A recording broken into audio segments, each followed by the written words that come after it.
khutbah pada hari ini akan menyentuh berkaitan tajuk memelihara maslahat agama melalui tauliah. Sidang Jumaat yang dirahmati Allah sekalian, Sayyidina Mu'az bin Jabal radhiyallahu anhu adalah merupakan salah seorang daripada sahabat Nabi Rasulullah sallallahu alaihi wasallam yang bijaksana dan mahir berkaitan dengan ilmu hukum agama Islam. Ketika risalah Islam tersebar dengan meluas di seluruh wilayah Arab, Rasulullah sallallahu alaihi wasallam ingin menghantar salah seorang daripada sahabat baginda ke negeri Yaman bagi tujuan memimpin dan mengajar orang-orang Islam di sana. Maka Rasulullah sallallahu alaihi wasallam telah memanggil Sayyidina Mu'az bin Jabal, bertanya beberapa soalan untuk menguji bagaimana beliau ingin mengeluarkan sesuatu hukum. Hal ini sebagaimana yang disebutkan dalam sebuah hadis yang dilewatkan daripada Haris bin Umar radhiyallahu anhu yang bermaksud Rasulullah sallallahu alaihi wasallam bertanya, "Dengan apakah kamu akan berhukum?" Maka Mu'az menjawab, "Aku akan berhukum dengan apa yang terdapat di dalam kitabullah." Baginda bersabda, "Sekiranya ia tidak terdapat di dalam kitab Allah," maka Mu'az menjawab, "Aku akan berhukum dengan sunnah Rasulullah sallallahu alaihi wasallam." Baginda bertanya lagi, "Sekiranya tidak terdapat di dalam sunnah Rasulullah sallallahu alaihi wasallam," Mu'az menjawab, "Aku akan beristihad dengan pendapatku." Maka Rasulullah sallallahu alaihi wasallam bersabda, "Segala puji bagi Allah yang telah memberikan kebaikan kepada utusan Rasulullah sallallahu alaihi wasallam." Hadis riwayat Imam At-Tirmizi. Kisah yang berlaku di antara Rasulullah sallallahu alaihi wasallam dan Sayyidina Mu'az bin Jabal ini adalah merupakan satu panduan yang sangat besar kepada umat Islam. Rasulullah sallallahu alaihi wasallam telah menguji kelayakan Sayyidina Mu'az dalam menyampaikan dakwah walaupun baginda mengetahui kemampuan ilmu yang dimiliki oleh sahabat baginda itu. Setelah berpuas hati dengan jawapan daripada Sayyidina Mu'az, maka baginda pun mengucapkan rasa syukur kepada Allah dan memutuskan beliau untuk menjadi wakil baginda di negeri Yaman.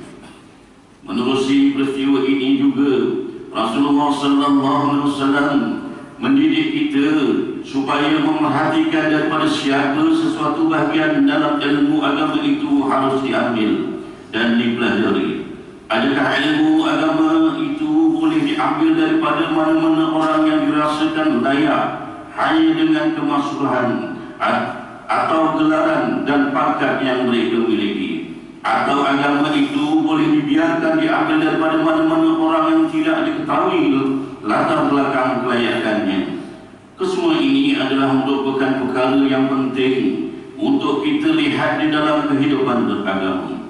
Begitu juga ketika menerima apa-apa juga berita dan perkhabaran yang sampai kepada kita. Sewajarnya sebagai umat Islam, kita wajib melakukan tabayun atau mencari kepastian di dalam sesuatu berita yang disampaikan. Hal ini supaya kita tidak tersalah sangka dan membuat keputusan yang salah dalam kehidupan kita. Perkara ini telah diingatkan oleh Allah Subhanahu wa taala kepada kita semua menerusi firman-Nya di dalam surah Al-Hujurat ayat 6 sebagaimana yang dibacakan pada awal khutbah tadi yang bermaksud, "Wahai orang-orang yang beriman, jika seorang yang fasik datang kepada kamu membawa suatu berita, maka selidiklah untuk menentukan kebenarannya agar kamu tidak mendatangkan musibah kepada suatu kaum dengan perkara yang tidak diingini disebabkan kejahilan kamu mengenai, sehingga akhirnya kamu menyesal di perbuatan itu." Muslimin yang dirahmati Allah sekalian, adalah menjadi tanggungjawab oleh amri ataupun pihak yang berkuasa untuk memastikan hal-hal yang berkaitan dengan agama Islam ini dipelihara dan dijaga dengan baik. Keputusan pihak berkuasa agama untuk meletakkan syarat taliah dan kebenaran mengajar kepada mana-mana orang yang berhasrat untuk mengajar agama Islam di negeri ini adalah merupakan ruh yang diambil daripada contoh perjalanan dakwah Rasulullah SAW dan para sahabat. Rasulullah SAW sendiri adalah insan yang sangat teliti ketika ingin menghantar Sayyidina Mu'az ke negeri Yaman, walaupun baginda sangat tahu mengenai kemampuan keilmuan sahabat baginda itu. Maka sebab itulah setiap orang yang ingin menyampaikan ilmu agama perlu melalui beberapa proses tapisan untuk melihat kelayakan, kemahiran, kemampuan dan penguasaan ilmu sebelum diberikan tauhid. Di negeri Johor ini, urusan mengajar dan memberi sarahan agama Islam telah diletakkan di bawah bidang kuasa Majlis Agama Islam Negeri Johor sebagaimana dinyatakan pada pasal 118/3 Enakmen Pengadilan Agama Islam Negeri Johor 2003 menyatakan bahawa majlis hendaklah mempunyai kuasa untuk memberikan tauhid bagi maksud pengajaran agama Islam atau apa-apa perkara tentang agama Islam dan untuk menarik balik tauhid itu. Secara dasarnya, mana-mana orang yang berhasrat untuk mengajar dan memberi saran agama Islam di negeri Johor ini hendaklah memiliki tauhid yang dikeluarkan oleh Majlis Agama Islam Negeri Johor. Penilaian utama terhadap mereka yang layak untuk mendapat tauhid ini adalah berdasarkan kepada Fatwa Negeri Johor yang diwakilkan pada 25 Oktober 2016, iaitu adalah ditetapkan bahawa umat Islam di negeri Johor Darul Ta'zim hendaklah mengikut ajaran Islam yang berasaskan pegangan Ahli Sunnah wal Jamaah. Dari segi akidah berpandukan kepada mazhab Al-Imam Abu Hasan Al-Asy'ari dan Abu Mansur Al-Maturidi. Syariat berpandukan kepada mazhab Al-Imam Syafi'i, walau bagaimanapun tiga mazhab yang mutakbar iaitu Hanafi, Maliki dan Hambali boleh dirujuk dan digunakan dalam menyelesaikan masalah-masalah yang tertentu. Dan dari segi tasawuf hendaklah berpegang kepada Al-Imam Junaidi Al-Bajarti dan Al-Imam Abdul Razali. Walau bagaimanapun mazhab tasawuf mutakbar yang lain boleh diamalkan selagi ianya tidak bertentangan dengan mazhab Ahli Sunnah wal Jamaah. Sidang Jumaat yang dirahmati Allah sekalian, sesungguhnya keperluan untuk seseorang itu mempunyai tauhid bukanlah bertujuan untuk menghalang atau menyusahkan pembelajaran agama. Sebaliknya, ia adalah merupakan langkah pengawalan bagi memenuhi maqasid syariah di daerah dari segi memelihara agama Islam, yaitu Hafizuddin. Keperluan untuk memelihara agama Islam pada zaman ini adalah merupakan perkara yang sangat penting, lebih-lebih lagi pada zaman yang serba canggih ini.